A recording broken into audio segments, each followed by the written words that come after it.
The Lalitavistara Sūtra is a Mahayana Buddhist sutra that tells the story of Gautama Buddha from the time of his descent from Tushita until his first sermon in the deer park near Varanasi. The term Lalitavistara has been translated the play in full or extensive play, referring to the Mahayana view that the Buddha's last incarnation was a display or performance given for the benefit of the beings in this world. Outline of the text. The sutra consists of 27 chapters. Chapter 1. In the first chapter of the sutra, the Buddha is staying at Jetavana with a large gathering of disciples. One evening, a group of divine beings visit the Buddha and request him to tell the story of his awakening for the benefit of all beings. The Buddha consents. Chapter 2. The following morning, the Buddha tells his story to the gathered disciples. He begins the story by telling of his previous life, in which the future Buddha was living in the heavenly realms surrounded by divine pleasures. In this previous life, he was known as the Bodhisattva. The Bodhisattva is enjoying the immense pleasures of his heavenly life, but due to his past aspirations, one day the musical instruments of the heavenly palace call out to him, reminding him of his prior commitment to attain awakening. Chapter 3. Upon being reminded of his previous commitments, the Bodhisattva announces to the despair of the gods in this realm that he will abandon his divine pleasures in order to take birth in the human realm and there attain complete awakening. Chapter 4. Before leaving the heavenly realms, the Bodhisattva delivers one final teaching to the gods. Chapter 5. The Bodhisattva installs Maitreya as his regent in the heavenly realms and sets out for the human realm accompanied by great displays of divine offerings and auspicious signs. Chapter 6. The Bodhisattva enters into the human world via the womb of Queen Maya, where he resides for the duration of the pregnancy within a beautiful temple, enjoying the happiness of absorption. Chapter 7. The Bodhisattva takes birth at the grove in Lumbini and declares his intention to attain complete awakening. Chapter 8. The infant Bodhisattva visits a temple where the stone statues rise up to greet him. Chapter 9. His father, Uddodana, commissions marvelous jewelry for him. Chapter 10. The Bodhisattva attends his first day at school, where he far surpasses even the most senior tutors. This chapter is notable in that it contains a list of scripts known to the Bodhisattva which has been of great importance in the history of Indic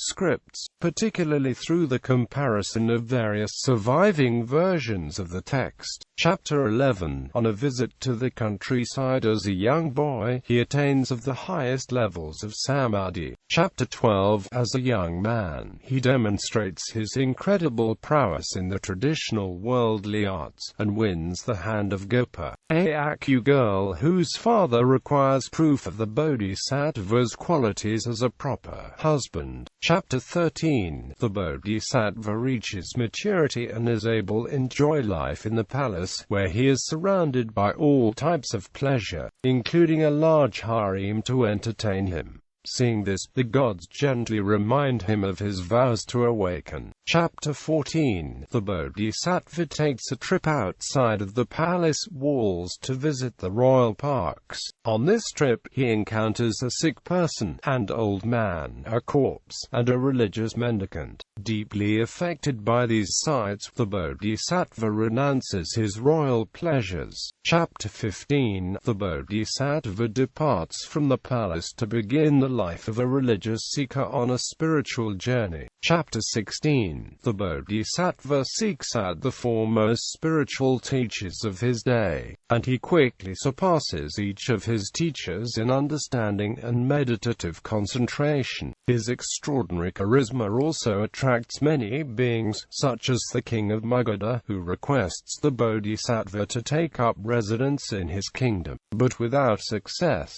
Chapter 17. The Bodhisattva follows Rudraka, a renowned spiritual teacher. He quickly masters the prescribed trainings, but once again he is disappointed with the teachings. The Bodhisattva concludes that he must discover awakening on his own, and he sets out on a 6-year journey of extreme asceticism. These practices take him to the brink of death. Chapter 18. The Bodhisattva concludes that the austere practices do not lead to awakening, and, encouraged by some protective gods, he begins to eat normal diet once again and regains his health. Chapter 19. Sensing that he is on the verge of attaining his goal, the Bodhisattva sets out for the Bodhimanda, the sacred place where all Bodhisattvas in the last existence attain full and complete awakening. Chapter 20. He arrives at the seat of awakening, and the gods perform a variety of miraculous displays, transforming the area so that it resembles a divine realm, fit for the epic achievement that awaits the Bodhisattva. Chapter 21. Mara, the most powerful demon in the Desire realm, arrives with the aim of preventing the Bodhisattva from attaining his goal. Mara attempts to terrify the Bodhisattva with his powerful army, and to seduce him with his seductive daughters, but he is unable to divert the Bodhisattva from his goal. Mara gives up, defeated. Chapter 22. Now the stage is set for the Bodhisattva to attain awakening under the Bodhi tree, a gradual process that unfolds throughout the night until he fully and perfectly awakens at dawn to become the Buddha Tathagata, as he is known subsequent to his awakening. Chapter 23. Recognizing his epic achievement, the entire pantheon of divine beings visits the thus gone one, making offerings and singing his praise. Chapter 24. For 7 weeks following his awakening, the Buddha remains alone in the forest and does not teach. He is concerned that the truth he has discovered might be too profound for others to comprehend. Sensing this dilemma, the demon Mara tries to trick the Buddha one last time. Mara visits the Buddha and suggests that perhaps this would be a suitable time to pass into parinirvana. The Buddha rejects Mara's advice, and finally Mara retreats. During these first 7 weeks, the Buddha also encounters some local passers-by, but no teaching is given. Chapter 25. The gods Brahma, Akra, and the other gods sense the Buddha's hesitation. They visit the Buddha and formally request him to teach the Dharma. They repeat the request 4 times before the Buddha eventually consents. Upon his consent to teach, the Buddha says, "O Brahma, the gates of nectar are open." Chapter 26. The Buddha determines that the most suitable students for his first teaching are his 5 former companions from the days when he was practicing austerities. The Buddha travels to Deer Park outside of Varanasi to meet his former companions. Initially, the companions are suspicious of the Buddha for having given up their austerity practices, but they are soon rendered helpless by his majestic presence and request teachings from him. The 5 companions instantly receive ordination, and in a seminal moment, the Buddha teaches them the 4 noble truths: suffering, the origin of suffering, the cessation of suffering, and the path that leads to the cessation of suffering. Thus this occasion constitutes the birth of the 3 jewels, the Buddha, the Dharma, and the Sangha. Chapter 27. This marks the end of the teaching proper. Finally, in the epilogue, the Buddha encourages his retinue of gods and humans to take this sutra as the practice and propagate it to the best of their abilities. The story ends at the very moment when the Buddha has finally manifested all the qualities of awakening and is fully equipped to influence the world, as he did over the next 45 years by continuously teaching the Dharma and establishing his community of followers. The Borobodur reliefs. Overview. The Borobodur reliefs contain a series of panels depicting the life of the Buddha as described in the Lalitavistara Sūtra. In these reliefs, the story starts from the glorious descent of the Buddha from the Tushita heaven, and ends with his first sermon in the Deer Park. As an example of how widely the sutra was disseminated, the Lalitavistara Sūtra was known to the Mantrana practitioners of Borobodur, who had the text illustrated by stonemasons. Episode 1. The Prelude to the Birth of the Buddha. The Buddha lives among the clouds above Indra's palace on the peak of Mount Meru. The future Buddha tells the gods he has decided to be reborn on earth.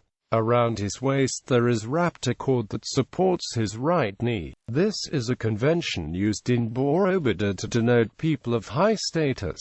In honor of his upcoming birth, a few gods go to earth to teach Brahmins. The Buddha teaches the introduction of the law to the gods, and gives his crown to a bodhisattva named Maitreya, who is his successor designate. The Buddha then asks the gods what form he should take in his mother's womb. Some recommend the figure of a human, but others tell him that in the Brahmins' books, the Buddha is described as an elephant with 6 tusks, brightly shining, with a red head oozing sap.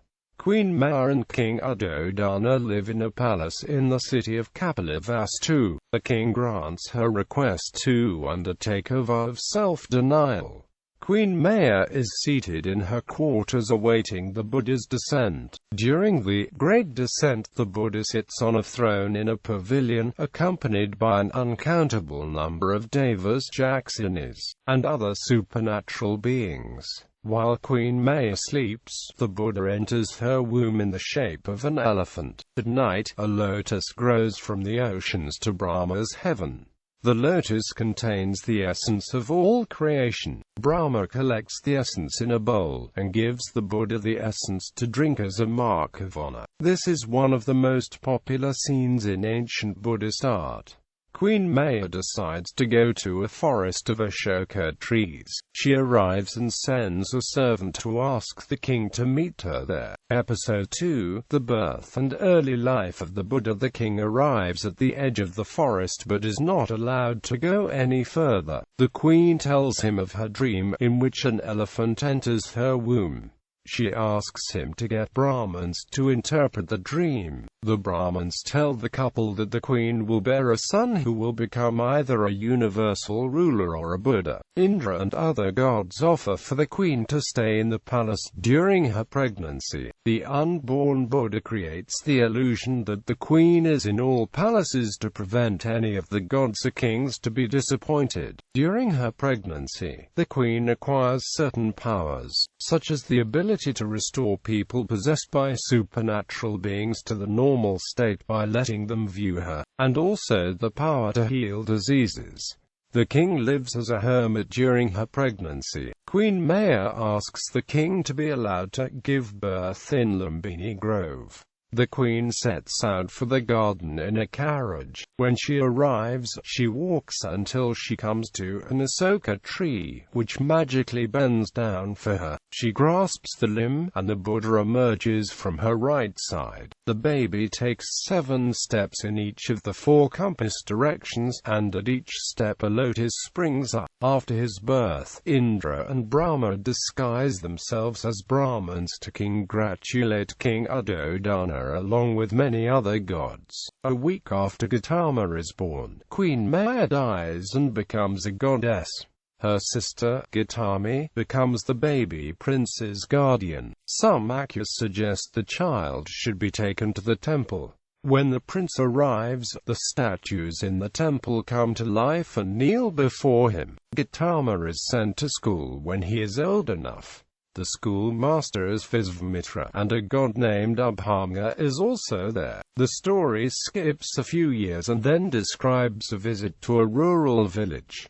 This is where the scene of the first meditation takes place. The prince sits down under a guava tree to meditate. The king wishes Gautama to marry because he remembers the prophecy that his son is to become a sage or a great ruler. The prince tells him he will give his answer in 7 days.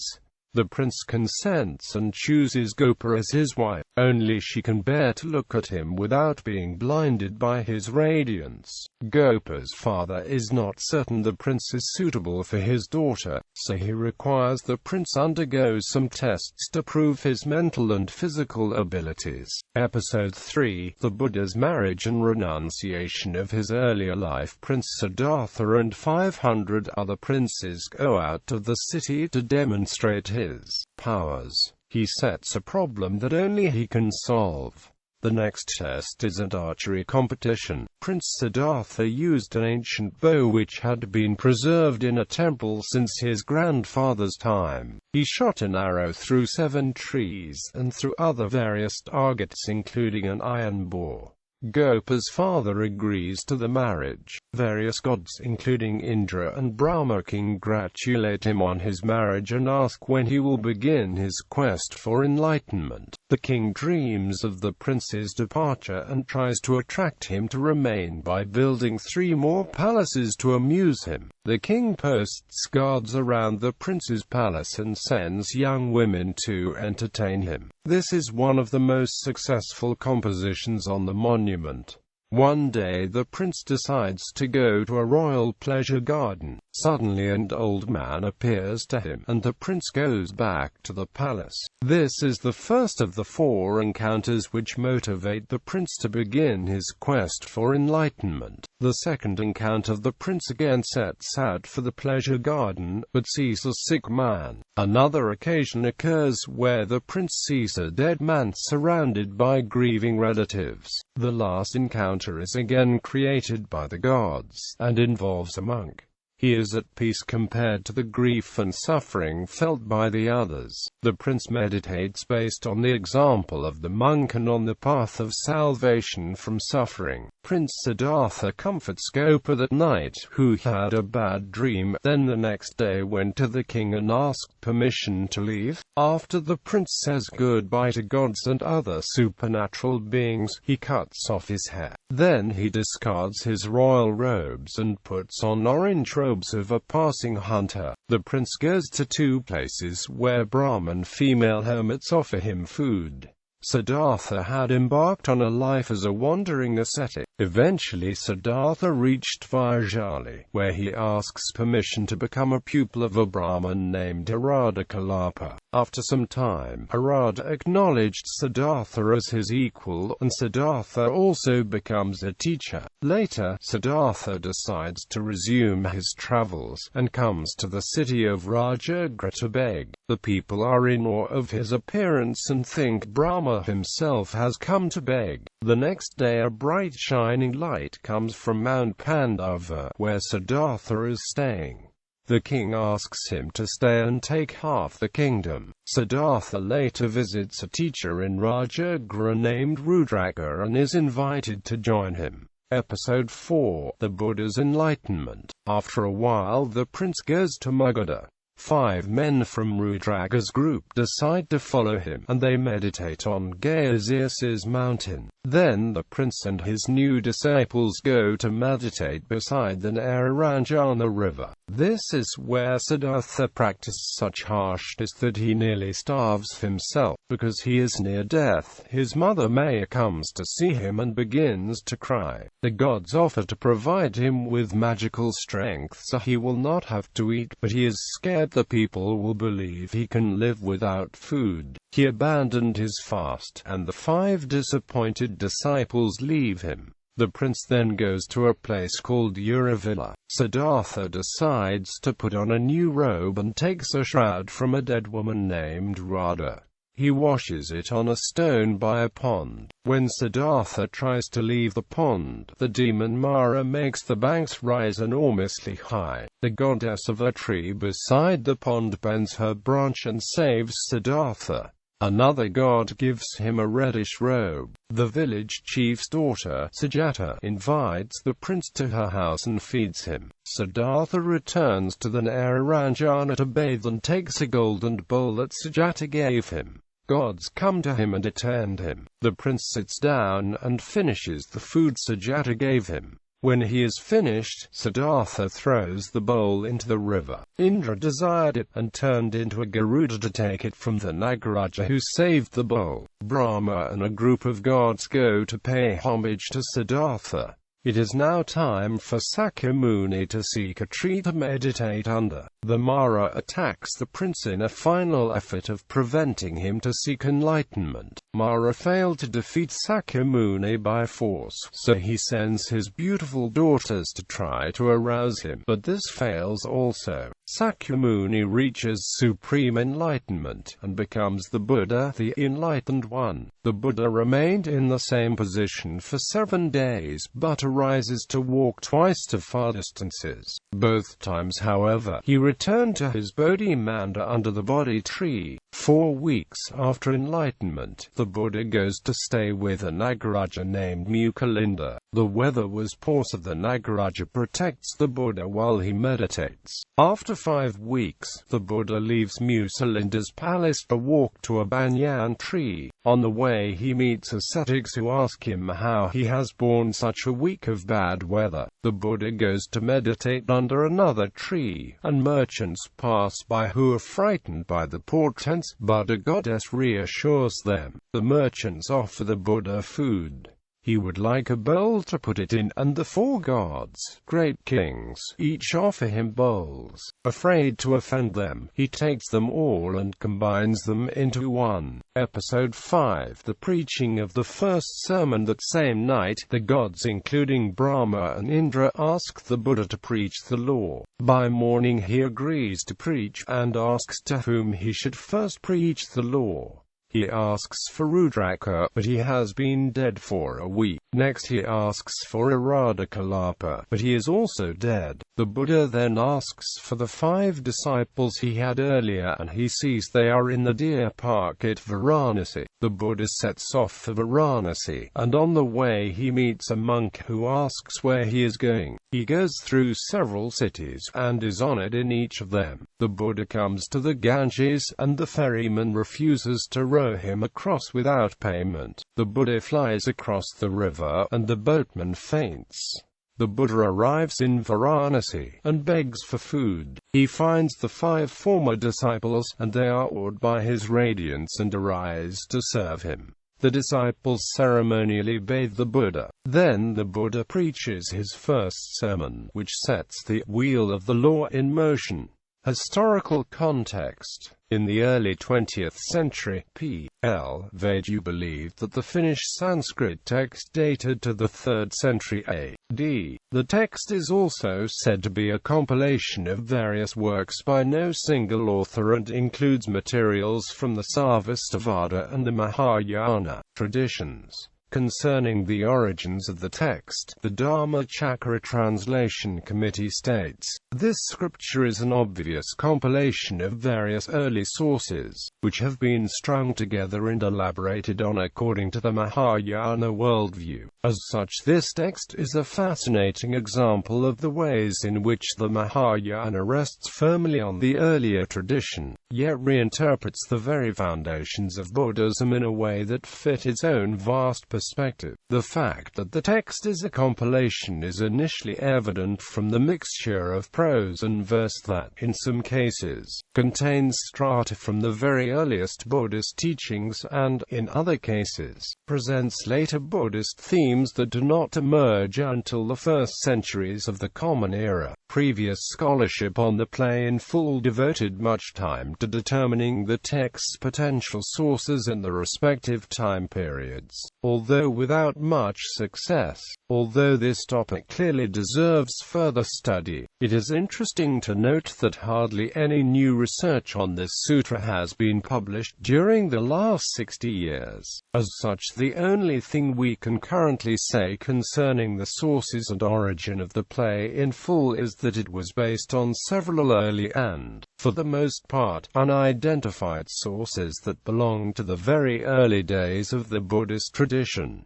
Translations into English. The play in full. Lalitavistara, translated by the Dharmacakra Translation Committee. translated from Tibetan into English and checked against the Sanskrit version. Voice of the Buddha, The Beauty of Compassion, translated by Gwendolyn Bays, Dharma Publishing. This translation has been made from French into English and then checked with the original in Tibetan and Sanskrit. Numerals. In the Lalitavistara, the Buddha explains to a mathematician named Arjuna the system of numerals in multiples of 100, starting from a Koti to a Talakshana.